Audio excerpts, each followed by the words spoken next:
सांसद फर्जी बने हैं, इन पे एफआईआर कौन करावेगा? अर्थात यदि कोई भी व्यक्ति देश के संविधान का उल्लंघन करता है तो निश्चित रूप से उसके खिलाफ मुकदमा कायम होना चाहिए। आपके बिजनौर की धरती पर एसडीएम और तहसीलदार के खिलाफ मुकदमा कायम किया गया था। कि इस देश के अंदर अगर संविधान को बचाना है, इस लोकतंत्र को बचाना है और भारत के टुकड़े होने से बचाना है तो 2024 में गठबंधन के प्रत्याशी को जिताना है।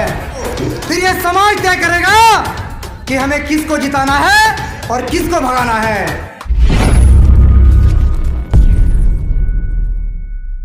बाबा साहब अम्बेडकर के बच्चों को भेजेंगे, वो भी हमारे बीच में है। अमरावती से नवनीत रवि राणा जितने यहाँ बोल रहे हैं अनुच्छेद 341, 342, ज्योति धुर्वे सामान्य जाति की महिला फर्जी एससी का सर्टिफिकेट लेके सांसद बनी बैठी है। डीएम बेतुल मध्य प्रदेश ने सर्टिफिकेट खारिज कर दिया। अरे एफआईआर कौन करावेगा?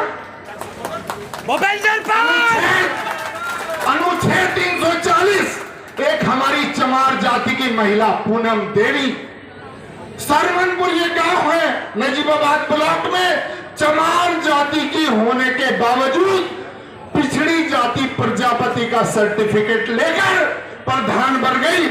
हमने उसे नहीं बख्शा भाइयों।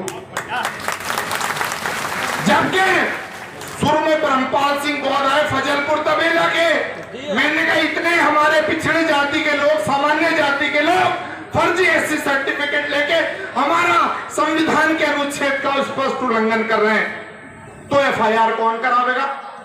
हमने कहा भाई इतने गठरिए चमार बन रहे हैं, इतने तमाम लोग चमार बन रहे हैं, मैं किस किस का नाम लूं? अरे भाई एक हमारी मुसलमान लड़की टिक्कोपुर की, उसका सगा जीजा ले गया 14 साल का, राम सेवक पासी इंस्पेक्टर थे बिजनौर, बोले एफआईआर तो लिख दी, मुसलमान ही ले गया, इनका दामाद है। मका इंस्पेक्टर साहब थारी लौंडिया 12 साल की, थारा दामाद ले जा बड़ा वाला, तो एफआईआर नहीं लिखी जाएगी? साथियों, बाबा साहब ने महिलाओं का एम्पावरमेंट करा है। हम चमार ही चमार की लड़की को छुए ना 18 साल तक, हम एफआईआर कराएंगे भूपेंद्र चमार और सारे लोग। तो मैं इस समय 10 सांसद फर्जी बने हैं, इन पे एफआईआर कौन करावेगा? अरे भाई 24 साल का सांसद बनने पे बर्खास्त कराया जा रहा है और फर्जी एससी एसटी बन के सांसद बने हुए इस समय 12 आगरा, टूंडला में प्रेमपाल धनगर, अमरावती में नवनीत रवि राणा, सोलापुर सिटी में बीजेपी से सांसद है डॉक्टर जयसिंह देशोर शिवाचार्य, उसका स्टेट स्कूटनी कमेटी महाराष्ट्र ने सर्टिफिकेट खारिज कर दिया। एफआईआर कौन करावेगा? हमारे महाराष्ट्र से हमारे बाबा जी के पोत्र साहब आए हैं, मैं उनसे भी अनुरोध करूंगा पूरे मन से और सामने वालों से तैयार हो जाओ। 10 लाख लोग हैं जो हमारा प्रतिनिधित्व अनुच्छेद 341, 342, 340 का स्पष्ट उल्लंघन करके आरक्षण को लूट रहे हैं, हमारे हक को लूट रहे हैं, हमें विकास से वंचित कर रहे हैं। जय भीम जय भारत। साथियों, आज जो मुहिम चल रही है, जो बिजनौर की धरती से नगीना तहसील से शुरू हुई है, संविधान जागरूकता महासम्मेलन, तो साथियों मैं बताना चाहता हूं, ये संविधान जागरूकता महासम्मेलन 26 जनवरी 1950 से ही शुरू हो जाना चाहिए था, लेकिन निकम्मी भारत की सरकारों ने ये नहीं होने दिया।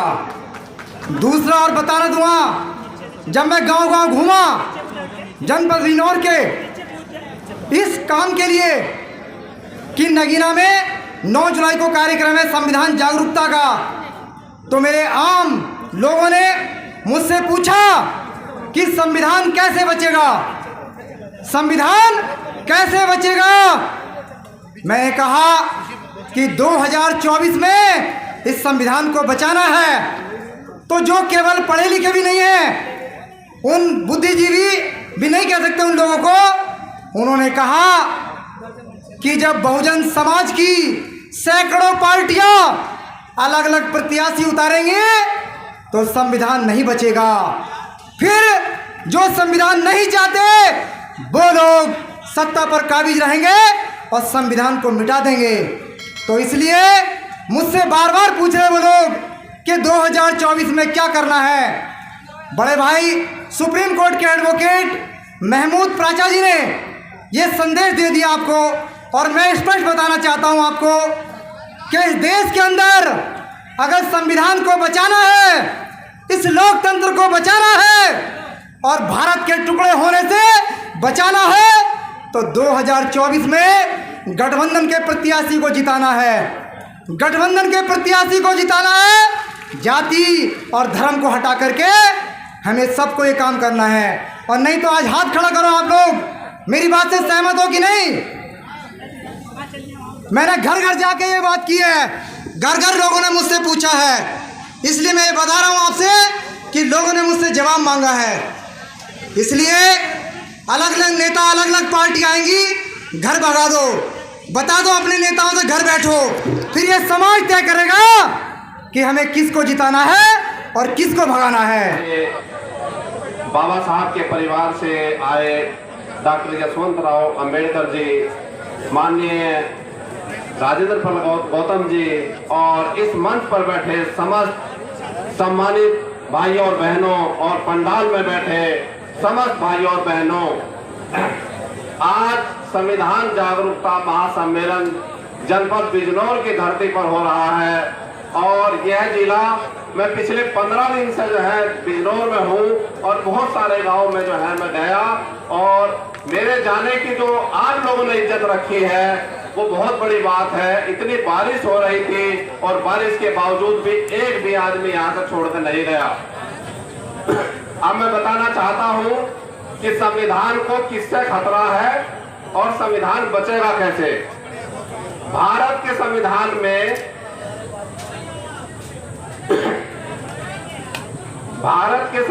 में आर्टिकल 361 लिखा गया है, जिसमें इस देश के राष्ट्रपति और महामहिम राज्यपाल के खिलाफ कोई भी मुकदमा उनके टर्नओवर के दौरान दर्ज नहीं हो सकता। सिर्फ राज्यपाल और राष्ट्रपति दो ऐसे व्यक्ति हैं जिनके खिलाफ उनके टर्नओवर के दौरान मुकदमा कायम नहीं हो सकता। इसके अलावा भारत के संविधान में बाबा साहब डॉक्टर भीमराव अंबेडकर ने किसी भी व्यक्ति को इम्यूनिटी नहीं दी है। अर्थात यदि कोई भी व्यक्ति देश के संविधान का उल्लंघन करता है तो निश्चित रूप से उसके खिलाफ मुकदमा कायम होना चाहिए। और मैं आप लोगों को आश्वासन देना चाहता हूं इस मंच के माध्यम से, जो भी व्यक्ति चाहे वो संवैधानिक पद पर बैठा है, चाहे वो लोक सेवक के पद पर बैठा है, चाहे पब्लिक का आदमी है, यदि वो संविधान का उल्लंघन करता है तो आप मुझे याद करेंगे और आपका मुकदमा 1 रुपए में लड़ा जाएगा। 1 रुपया फीस लगेगी और जिसके खिलाफ आप मुकदमा करना चाहते हो उसके खिलाफ मुकदमा किया जाएगा। साथियों, मैं आपको बताना चाहता हूं कि जिस तरह से, हालांकि ये कॉन्स्टिट्यूशनल प्रोग्राम है और कॉन्स्टिट्यूशन का जो बचाव है वो वोट से होता है और वोट आपकी सबसे बड़ी ताकत है। पिछले लंबे समय से भारी संख्या में वोट काटे जाते रहे हैं और पिछले साल मार्च जो है चुनाव हुआ था 2022 का, भारी संख्या में वोट काटे गए थे।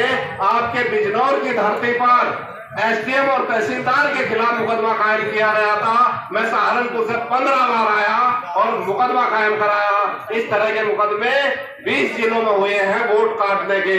मेरा सम्मानित साथियों से निवेदन है कि जो भी आपका किसी भी अधिकार का हनन करता है तो आप उसके खिलाफ क्रिमिनल प्रोसीडिंग में जा सकते हैं, सिर्फ राष्ट्रपति राज्यपाल को छोड़कर। और उनके खिलाफ भी उनके रिटायर होने के 2 महीने बाद उनके खिलाफ भी आप मुकदमा कायम करा सकते हैं। साथियों, बाबा साहब ने संविधान में उपचार दिया है। जो लोग ये चाहते हैं कि हम संविधान को निगल जाएंगे, कोई इसको निगल नहीं पाएगा।